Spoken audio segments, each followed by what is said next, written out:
Final ಆಗಿ ನಾನು 3 hour wait ಮಾಡಿಬಿಟ್ಟು ಒಂದು ಕಸ್ಟಮರ್ ಪಿಕ್ ಮಾಡಿಕೊಂಡೆ. ಕಸ್ಟಮರ್ ಡ್ರಾಪ್ ಬಂದು ಜಕ್ಕೂರ್ ಹತ್ರ.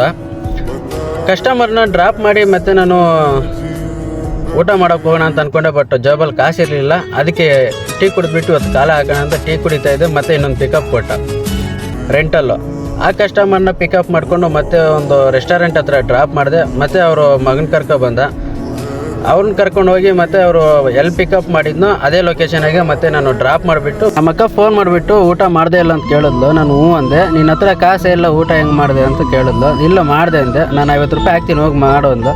ಹಂಗೆ ಆ ಪಿಕಪ್ ಹೋಗಿ ಪಿಕಪ್ ಮಾಡಿಕೊಂಡು ಮತ್ತೆ ಕಸ್ಟಮರ್ ಕರ್ಕೊಬಂದು T2 ಡ್ರಾಪ್ ಮಾಡಿದೆ. T2 ಡ್ರಾಪ್ ಮಾಡಿಬಿಟ್ಟು ನಾನು ಮತ್ತೆ ನನ್ನ ಡ್ಯೂಟಿ ಮುಗೀತು. ಹೋಗೋಣ ಅನ್ನೋ ಟೈಮಲ್ಲಿ ಕಿಕ್ಕರ್ ಗಾಡಿ ಸ್ಟಾರ್ಟ್ ಆಗ್ತಾಯಿಲ್ಲ ಅಂತ ಕಿಕ್ಕರ್ ತುಳಿದು ಕಿಕ್ಕರೇ ಮುರಿದೋಯ್ತು. ತುಂಬ ಬೇಜಾರೋಗೋಯ್ತು. ಮತ್ತು ನನ್ನ ಫ್ರೆಂಡ್ ಗಾಡಿ ಇಸ್ಕೊಂಡೆ. ಬೆಳಗ್ಗೆ ಬೇಗ ಬರಬೇಕು, ನಿನ್ನ ಗಾಡಿ ಕೊಡು ಅಂತ ನಮ್ಮ ಫ್ರೆಂಡ್ ಗಾಡಿ ಇಸ್ಕೊಂಡು ಮತ್ತೆ ನಾನು ಅಲ್ಲಿಂದ ಸ್ಟಾರ್ಟ್ ಆಗಿಬಿಟ್ಟೆ. ತುಂಬ ಬೇಜಾರಾಗೋಯ್ತು ಇವತ್ತು. ಪಾರ್ಟ್ 2 ನೋಡಿದ್ರಲ್ಲ. ಇದೇ ಖುಷಿಯಲ್ಲಿ ಒಂದು ಲೈಕ್ ಕೊಟ್ಟು ನನ್ನ ಚಾನಲ್ನ ಸಬ್ಸ್ಕ್ರೈಬ್ ಮಾಡ್ಕೊಳ್ಳಿ.